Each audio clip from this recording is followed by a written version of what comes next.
Elle était plus forte que les hommes de son équipe et sur le point de devenir la première américaine à atteindre le sommet de l'Everest. Mais en mai 1982, sur la pente glacée du Grand Couloir, la guide d'élite Marty Howe a disparu en une fraction de seconde.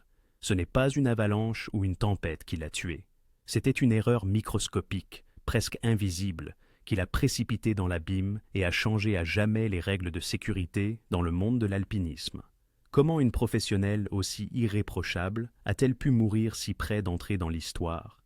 Et pourquoi cette affaire donne-t-elle encore des frissons aujourd'hui? On va voir ça ensemble. Charleston, Caroline du Sud, 1951. La petite fille grandit dans une famille où on ne lui dit presque jamais non. On ne lui apprend pas à se plier aux attentes des autres, mais plutôt à penser par elle-même. Marty Howe ne ressemble pas aux filles de son âge. Pendant que les autres écoutent la radio, elle va à des concerts de musique classique.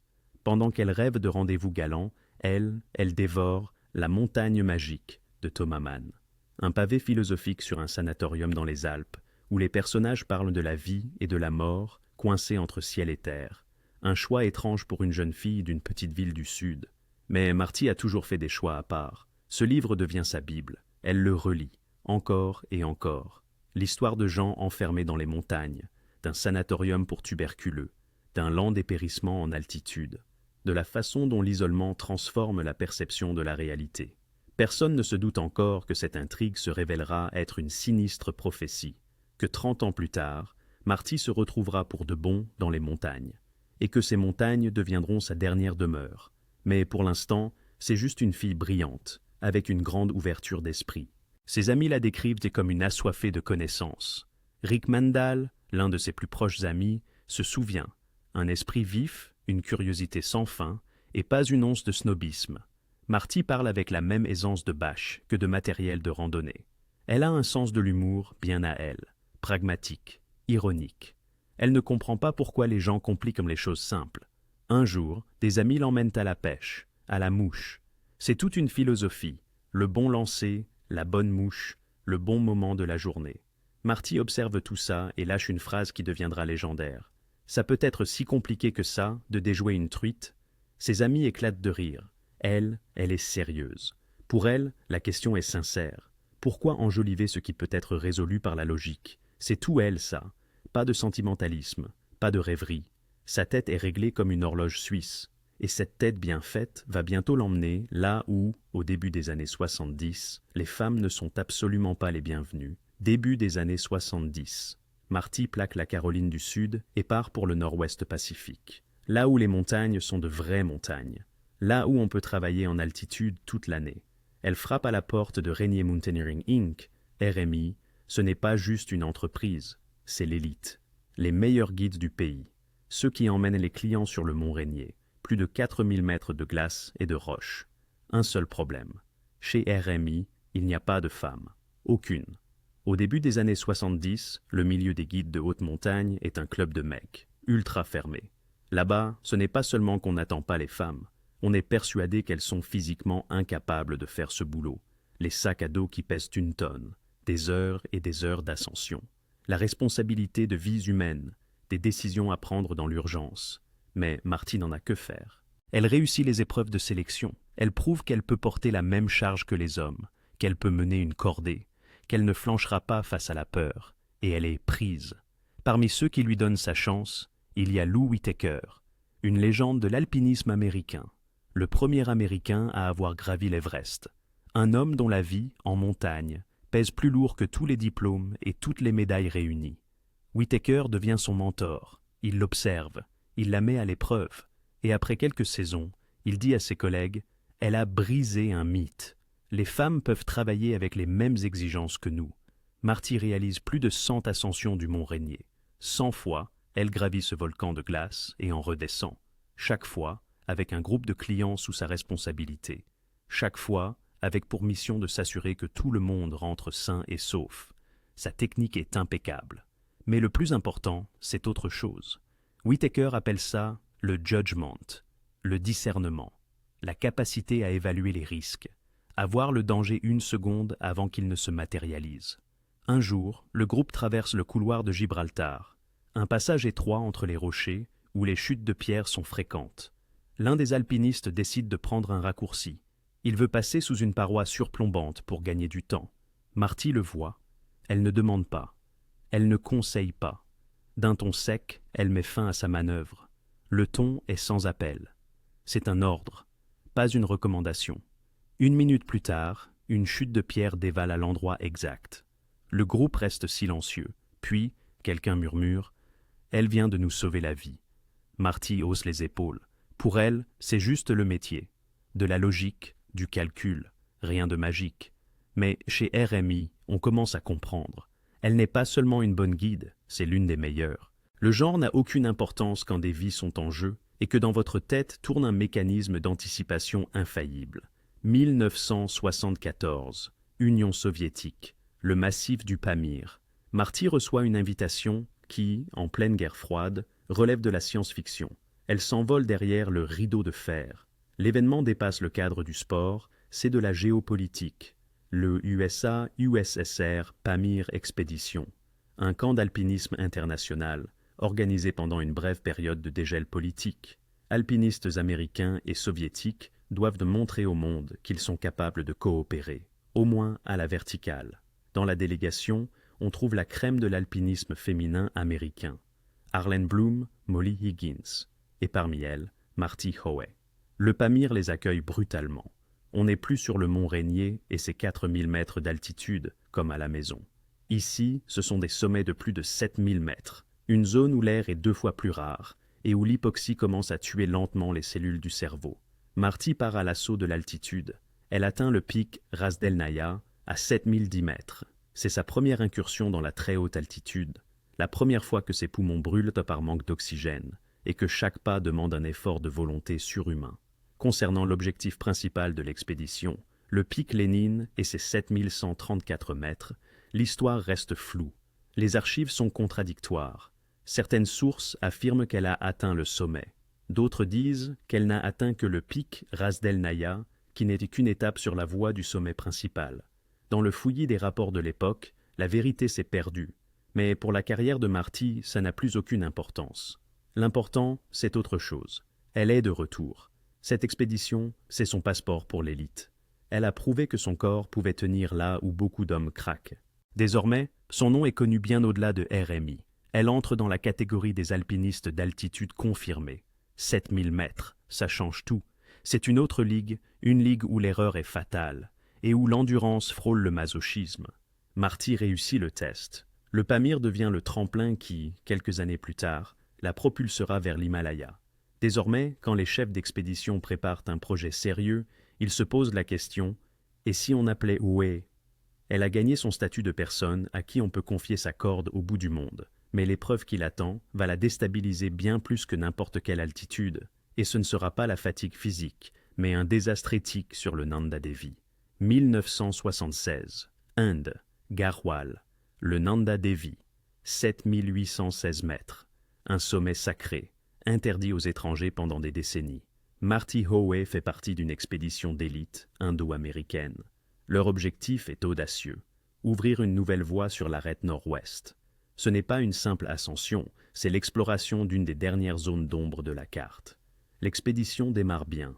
Ils gagnent de l'altitude, installent les camps. Mais à environ 4300 mètres, quelque chose déraille. Marty s'effondre. Ce n'est pas sa volonté qui lâche, c'est son corps. Une forme gravissime de dysenterie. En altitude, là où le corps se bat déjà pour chaque bouffée d'oxygène, la déshydratation tue à une vitesse effrayante. Elle s'affaiblit à vue d'œil, passant du statut de leader à celui de patiente. Le médecin de l'expédition, Jim States, rend un verdict sans appel. Évacuation immédiate. Rester ici, c'est la mort assurée. Mais Marty refuse. Sous la tente, une dispute violente éclate. Une dispute qui entrera plus tard dans les annales de l'éthique alpine sous le nom de « Law versus Medicine ». Le médecin insiste pour lui sauver la vie. Marty, elle, insiste sur son droit à disposer de cette vie. Elle revendique son « droit de rester ». Elle est prête à tout risquer pour ne pas avoir à renoncer. Pour elle, redescendre si tôt dans l'expédition est pire que la mort. States est inflexible. L'équipe se range du côté du médecin. Ils ne peuvent pas la laisser mourir sous leurs yeux. Marty est évacuée de force, contre sa volonté. L'hélicoptère l'arrache à la montagne, la ramène en bas, dans la vallée. Une vallée sûre, mais qu'elle déteste. Elle survit. Mais ce sauvetage est pour elle une dévastation intérieure. Marty rentre aux États-Unis avec un lourd fardeau, un sentiment d'inachevé et une honte profonde. Elle a l'impression d'avoir été faible, d'avoir laissé tomber l'équipe, que son corps l'a trahi au moment crucial. Pendant que les autres lui disent « L'important, c'est que tu sois en vie », elle entend « Tu n'as pas été à la hauteur ». C'est cet épisode du Nanda Devi qui devient un tournant psychologique majeur. Les spécialistes de sa biographie pensent que la culpabilité née de cette évacuation est devenue le carburant qui l'a poussée à se dépasser sur l'Everest, bien au-delà de ses limites. Elle prend alors une décision intime. Plus jamais ça. Plus jamais d'hélicoptère. Pas question d'évacuer. La honte fait place à une obsession. Être prête. La prochaine montagne sera sa rédemption. Elle prouvera à tout le monde, et surtout à elle-même, qu'elle n'est pas le maillon faible, mais bien la plus forte du groupe. Marty ne sait pas encore que sa revanche, ce sera l'Everest. Mais elle sait déjà que la prochaine fois, elle tiendra jusqu'au bout. Hiver, Utah, la chaîne de Wasatch. Quand la saison d'alpinisme sur le mont Rainier se termine, Marty troque les glaciers contre la poudreuse. Elle travaille à la station de ski de Snowbird. Ici, son rôle est différent. Plus guide de haute montagne, mais membre de la patrouille de ski. Et pas une simple secouriste. Elle est chef de la sécurité. Ce n'est pas un boulot pour les romantiques. C'est un travail de forçat qui commence avant l'aube. Chaque matin, alors que les touristes dorment encore, la patrouille est déjà au sommet. Marty évalue le manteau neigeux. Elle cherche les couches instables, là où la neige s'est accumulée en masse critique. Dans ses mains, des explosifs. La mission est simple et terrifiante. Déclencher une avalanche artificiellement, quand il n'y a personne sur les pistes. Un chaos contrôlé, pour la sécurité de tous. S'il y a un pépin, un skieur blessé ou une avalanche imprévue, c'est elle qui intervient la première. Évacuation, attelle, transport, des décisions dont dépendent des vies. Tout ça en temps réel, sans droit à l'erreur. La station appartient à Dick Bass, un magnate du pétrole texan, un homme aux ressources illimitées, à l'énergie débordante, et avec zéro expérience en alpinisme. Pace vient sur ces terres et il observe. Il voit une femme qui commande aux hommes de la patrouille, des durs à cuire. Il la voit lire la montagne, garder son sang-froid dans les situations les plus critiques. Il s'approche pour faire connaissance. La conversation dérive sur les vrais sommets. Marty lui parle d'un autre monde, des calottes glaciaires du mont Rainier, du Pamir soviétique et du pic Lénine. Bass écoute, et une étincelle s'allume en lui. Il a l'argent pour s'acheter n'importe quoi, mais il désire ce qui ne s'achète pas, être là-haut, au sommet. Marty devient son guide, le Virgile de ce Dante texan. Elle accepte de le former, en partant de zéro. Ce n'est pas un simple briefing, c'est la transmission d'une philosophie de la survie. Elle lui apprend à faire des nœuds, à progresser en cordée, à sentir la corde, à lire la météo. Elle lui explique que la montagne ne pardonne pas l'excès de confiance, si typique des débutants fortunés. Plus tard, Bass dira d'elle qu'elle est une personne spéciale et une guide professionnelle à tout point de vue. Il reconnaîtra que c'est elle qui lui a ouvert les portes du grand alpinisme. Cette rencontre dans l'Utah a tout l'air d'un hasard, mais c'est précisément elle qui sera le point de départ de l'histoire. C'est ici, sur les pistes de Snowbird, que se forme le tandem qui, quelques années plus tard, donnera naissance à l'idée des 7 sommets, un projet qui va changer le visage de l'alpinisme mondial. Oui, c'est bien Dick qui deviendra le premier homme au monde à accomplir le défi des 7 sommets. Ça se passera en 1985. Mais pour l'instant, Marty polit patiemment la technique de son élève, pas comme les autres. Pour le magnate du pétrole, elle est le guide vers un monde où l'argent ne veut rien dire. Et pour elle, il est le premier à voir, non pas la rescapée du Nanda Devi, mais une experte. Ils ne le savent pas encore, mais cet entraînement n'est que le prologue d'une grande histoire. 1981. Alaska, le Denali, 6190 mètres. On l'appelle le Grand. C'est le plus haut sommet de toute l'Amérique du Nord, un endroit où la météo ne change pas, elle attaque. Dick Bass, un magnate du pétrole texan et propriétaire de la station de ski Snowbird, veut cette montagne. Il a l'ambition, l'argent et un rêve. Mais en alpinisme, la monnaie d'échange est différente. L'expérience et l'endurance. Et ça, Bass ne l'a pas. Il se tourne alors vers la seule personne en qui il a une confiance absolue, Marty Howe. Ils se connaissent dans de l'Utah. L'hiver, elle est la chef de sa patrouille de ski. Elle déclenche des avalanches, elle sauve des skieurs. Maintenant, il lui demande de le sauver, lui en Alaska. Marty accepte. Elle fait partie de l'élite de Rainier Mountaineering, ou RMI. À l'époque, c'est la seule femme guide de l'organisation à être habilitée à mener des groupes sur le Denali. C'est un club d'hommes, très fermé. Pour une femme, y faire sa place est quasi impossible. Mais Marty n'est pas là pour faire de la figuration. Elle est là parce qu'elle travaille plus dur et mieux que beaucoup d'hommes. Le Denali, c'est son bureau. Froid extrême, air raréfié, des tempêtes capables de déchiqueter une tente. Bass, lui, est un client débutant. Plein d'enthousiasme, mais techniquement, il est encore vert. Marty prend tout en charge. Elle n'est pas juste une guide, c'est un mentor. Il monte, camp après camp. Le vent de l'Alaska tente de les jeter à terre. Le gel leur mord les os. Bass est à la limite, mais il ne lâche rien. Parce que Marty est là. Elle contrôle chacune de ses respirations, chaque crampon qu'il plante dans la glace. Son jugement, son instinct, devient son assurance-vie. Elle sait quand il faut pousser et quand il faut les forcer à faire demi-tour. Et ils y arrivent. Le sommet, 6190 mètres. Bass se tient sur le toit du continent. L'euphorie le submerge. L'homme qui, hier encore, n'était qu'un homme d'affaires, vient d'accomplir l'impossible. C'est là, pendant la descente, qu'une véritable explosion se produit dans sa tête. Une idée qui va changer l'alpinisme mondial pour toujours. S'il a réussi à gravir le Denali, pourquoi ne pas aller plus loin? Pourquoi pas l'Australie? L'Elbrus, l'Everest? Les 7 sommets, pense-t-il.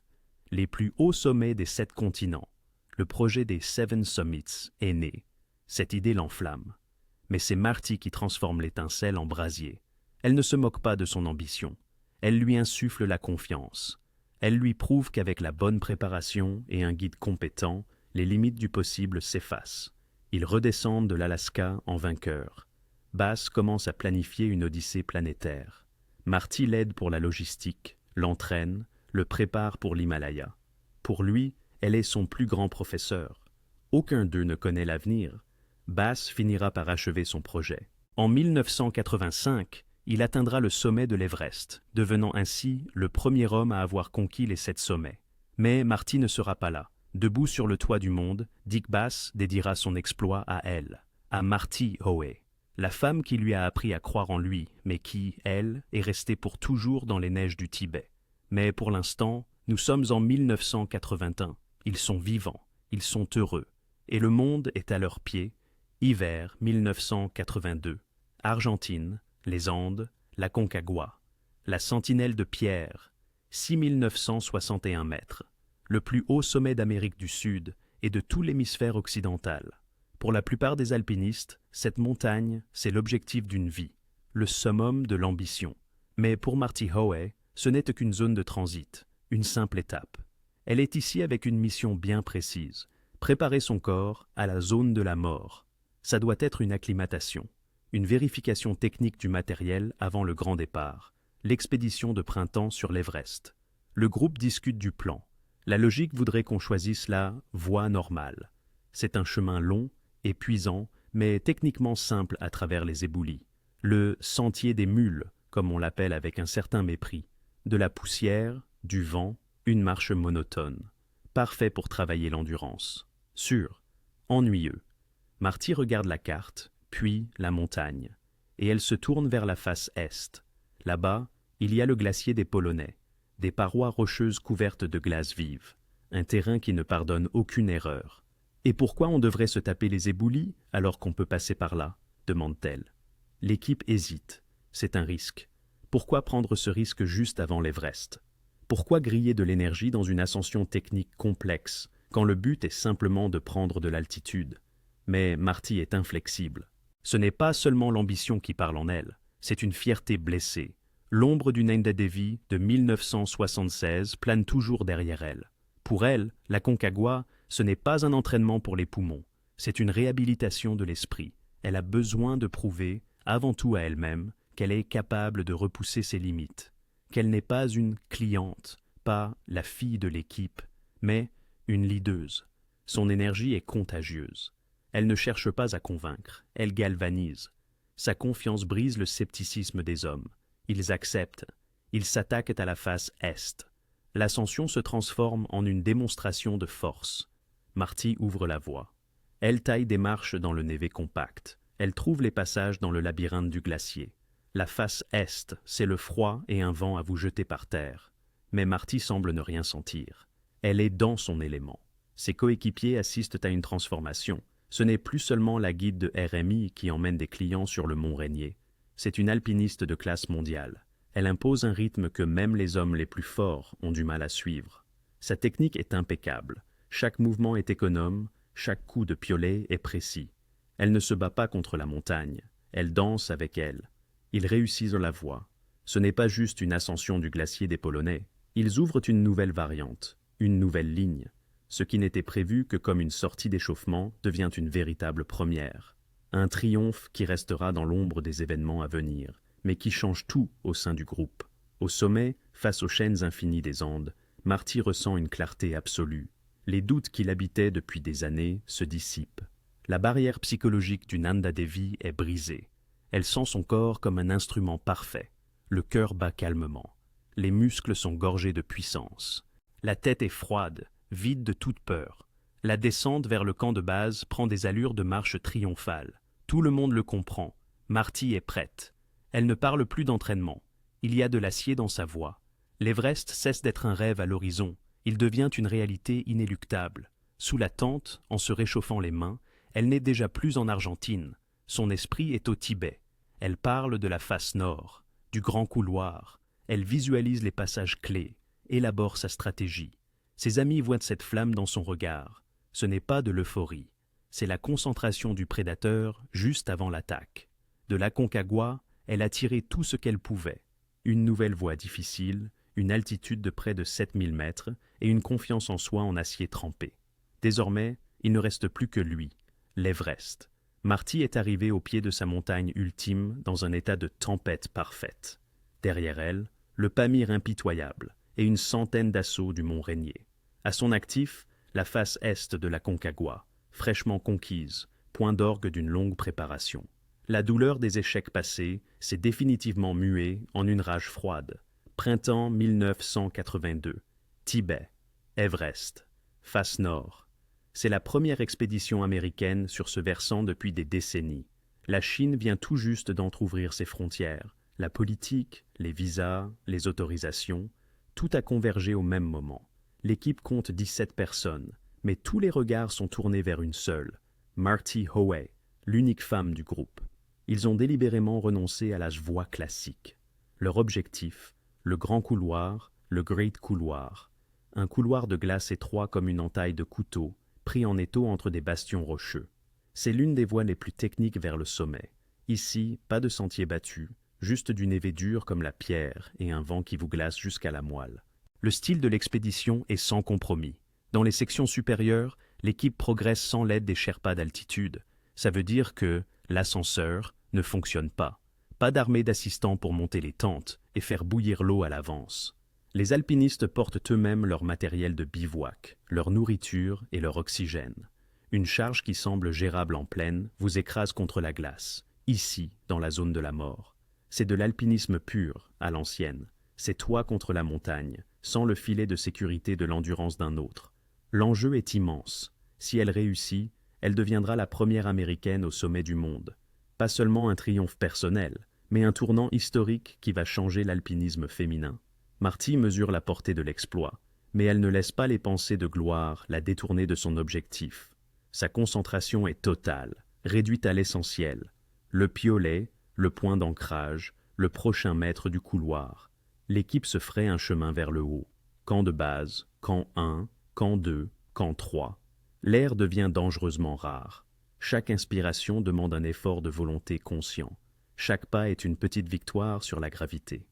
Dans ce chaos de froid et d'hypoxie, Marty est la plus solide de tous. Ses coéquipiers soulignent sa qualité principale, le jugement. Cette capacité à lire la montagne avec sang-froid, à sentir la météo et à évaluer les risques là où l'esprit, normalement, s'embrume. Elle économise son énergie là où les autres la gaspillent, et cette efficacité la porte vers son but. 15 mai 1982. Camp 5, altitude 7500 mètres. Un matin, dans la zone de la mort, L'air y est si raréfié que les gestes les plus simples deviennent une épreuve. Faire ses lacets prend 5 minutes, fermer sa fermeture éclair relève de l'exploit. Le trio d'assaut, Marty Howe, Jim Wickwire et Larry Nilsson, se prépare à partir. Dave Marr les accompagne. Sa mission, aider à monter le matériel jusqu'au camp supérieur pour alléger ceux qui tenteront le sommet demain. Le plan est implacable. Gagner 600 mètres de dénivelé, tailler une plateforme pour le camp 6 à 8150 mètres et y passer la nuit avant l'assaut final. Ils entrent dans le grand couloir. La météo ne leur fait aucun cadeau. Le ciel est couleur de plomb, le brouillard rampe sur la pente, réduisant la visibilité à 20, parfois même 5 mètres. Le vent ne les jette pas à terre, mais il est pénétrant, siphonnant la chaleur même à travers leur combinaison en duvet.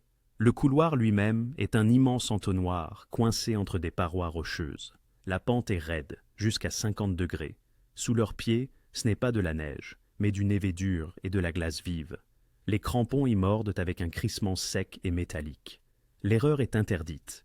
Un dévissage ici, et c'est une chute jusqu'au pied de la paroi. Impossible d'arrêter sa glissade sur un tel relief. Le rythme est hypnotique, d'une lenteur extrême. L'organisme tourne à plein régime, luttant pour extraire le moindre oxygène de ce vide. 3 pas, une pause pour calmer le cœur. 3 autres pas, et de nouveau l'arrêt. Les pensées sont visqueuses, comme de la mélasse. Le monde se réduit au halo de la lampe frontale et aux chaussures de celui qui marche devant. Marty progresse à un rythme régulier. Malgré le poids du sac et la fatigue accumulée, elle reste concentrée, se déplaçant avec cette économie de mouvement que seules des années d'expérience peuvent donner. Vers 17 heures, le groupe atteint l'altitude de 8100 mètres. 8 heures de travail éreintant sur la paroi sont derrière eux. Larry Nilsson et Dave Marr partent un peu plus haut et sur la droite. Ils doivent trouver un emplacement pour la tente, la moindre vire sur cette pente vertigineuse où ils pourraient s'ancrer. Marty et Jim Wickwire restent en attente. Leur seul point d'appui, une petite saillie rocheuse, l'unique îlot de pierre dans le torrent de glace du couloir. Le camp prévu n'est plus qu'à une 60aine de mètres de dénivelé, ce qui, à cette altitude, représente près d'1 heure de progression. Marty laisse glisser son sac à dos. Les bretelles cessent de lui cisailler les épaules, et l'espace d'un instant, elle a l'impression de mieux respirer. Mais ça ne dure qu'une seconde. L'hypoxie la submerge comme une vague. Son cœur martèle sa poitrine, tentant de compenser le manque d'oxygène. Ils sont là, sur une minuscule plateforme au-dessus du vide, attendant un signal d'en haut. Marty clippe son jumard à la corde fixe. Le bloqueur mécanique émet un clic en se verrouillant sur la ligne. C'est un réflexe absolu. On est toujours assuré, même à l'arrêt. À 8100 mètres d'altitude, le cerveau ne fonctionne plus qu'au tiers de ses capacités, et la coordination peut lâcher à tout moment.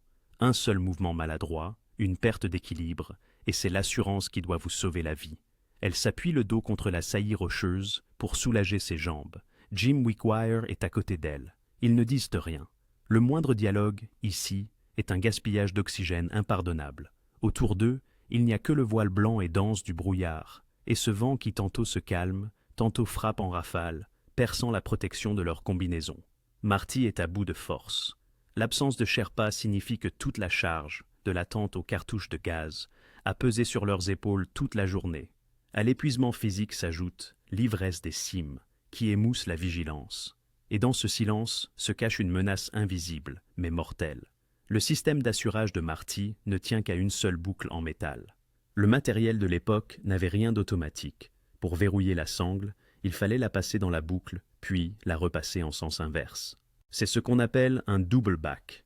Sans cette manipulation, la sangle ne tient que par friction. Elle peut avoir l'air bien bouclée, mais au moindre changement d'angle ou à la moindre secousse, elle se défait instantanément.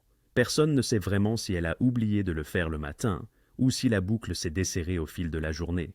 Mais une erreur qui, en pleine, n'aurait causé qu'une bonne frayeur, devient ici fatale. Marty se penche en arrière, transférant tout le poids de son corps sur son harnais pour soulager son dos avant le dernier effort jusqu'au bivouac. Jim Whittaker commence à s'organiser. Il doit monter le rouleau de corde jusqu'à Nilsson et Marr, qui sont en train d'aménager la plateforme. Marty se décale légèrement pour lui laisser de la place sur l'étroite corniche. C'est à cet instant précis qu'elle bascule tout son poids sur son assurance, confiant sa vie à son équipement. Soudain, un son déchire le sifflement du vent. Un bruit sec, métallique. Un ping, comme un coup de marteau sur une corde de guitare trop tendue. Whittaker se retourne d'un coup. Il voit l'impensable, la sangle de taille du harnais de Marty qui se défait. Non verrouillée, la sangle glisse hors de la boucle en une fraction de seconde, tel un serpent. Le système se désintègre. Le point d'ancrage a disparu. Marty bascule en arrière, la tête en bas, sur la pente de glace à 50 degrés. « Attrape la corde !» Le cri de Whittaker transperce le brouillard. Un ordre désespéré, instinctif. Marty est consciente. Elle comprend parfaitement la situation. Son corps réagit instantanément. Elle se retourne sur le côté et fait ce que Whittaker appellera plus tard une tentative héroïque. Sa main jaillit. Ses doigts cherchent la corde fixe. C'est une question de millisecondes.